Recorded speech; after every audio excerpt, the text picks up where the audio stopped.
to become parties. Our position is that they don't need to be parties. Our position is that the state of North Carolina is representing everybody in North Carolina. The state of South Carolina is representing everybody in South Carolina, whether they're individuals, businesses, a big operation like Duke, or a small business that happens to be along the river. They all have exactly the same kinds of basic questions that are presented. Duke has asserted that because they are regulated and have a license by the Federal Energy Regulatory Commission, that they have special questions that only they can present. Our position is that we in the state of North Carolina can present those just as easily as anybody else can, and we don't need to have more parties in the room arguing all these cases, because it does nothing but prolong the litigation and make it longer and make it more expensive. For example, it used to be when we'd have a conference on the telephone, a telephone conference with the master, which we do right often, it would take, say, an hour to go over a particular issue. Now with these other parties in there, it takes 3 or 4 hours to do the same thing. Instead of reading one brief from North Carolina, you have to read 4 briefs, and you have to reply to all of them. So we are doing what we can do to get the case in the posture that ought to be, and that is just with 2 parties, the 2 states. And a bit of good news from 2 weeks ago was when the special master allowed those other parties to come in, we objected and asked to be heard, and the Supreme Court agreed to hear our argument, or to let us file briefs. Now, we don't know what they're going to do next, but they have let us file briefs. So that we consider that a good sign. It was a good sign when they agreed to take the case in their original jurisdiction. It was also a good sign when they agreed to let us file those briefs and argue that these other parties do not need to be in there, that their interests are represented by the state of North Carolina and the state of South Carolina. So the way this all began, of course, was when the cities of Kannapolis and Concord were seeking a permit from the state of North Carolina to divert water in what's known as an interbasin transfer, where it's taken from one river basin and is used, and then when it's cleaned and recycled, instead of being restored to that river basin, it is put someplace else. In this case, it would go into the Yadkin. Where's Charlotte? Here's Charlotte right here. The Yadkin and that basin flows down into the PD section, and that, of course, that transfer would take it from the Catawba, which flows into the Watery, and then into Santee, and then into Cooper, and then into the ocean, or prior to the ocean, it meets up, the Cooper meets up with the Ashley River in Charleston, where, of course, those 2 rivers form the Atlantic Ocean, as we know from our friends in Charleston. So this is something that runs right through the center of our state, but of course it affects the entire state. I want to be sure that everyone understands that prior to filing this lawsuit, the different representatives in institutions in South Carolina did everything we could do to try to work it out short of filing the lawsuit.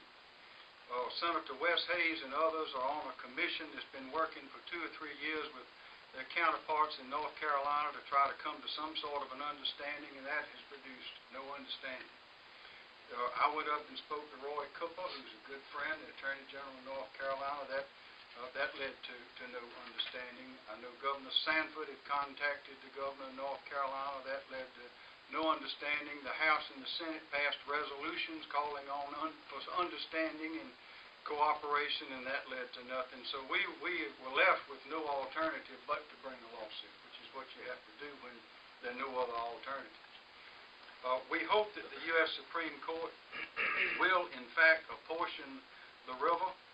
And that's what we're asking them to do. We've also made the point that it is not proper for one state simply to be able to take the water out of the state in this fashion in a river that flows interstate between 2 states with no input from the receiving state.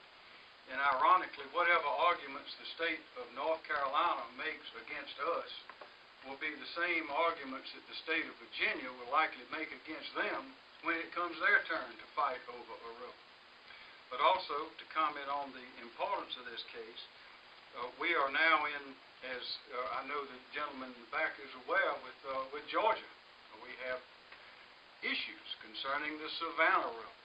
And down in Hilton Head and Beaufort and places down there, there are wells that are now running, producing salt water because of the intrusion of the salt water, because the city of Savannah and others are pumping up so much water out of the Floridian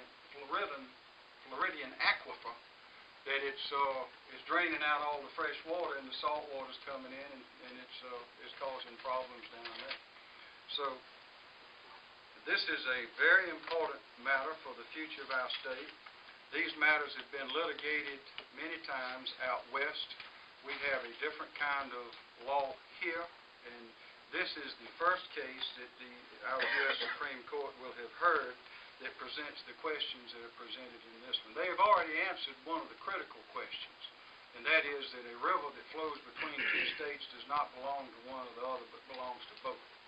So we're starting out in a very strong position, and that is a brief, maybe not quite so brief, but is an overview of where we stand.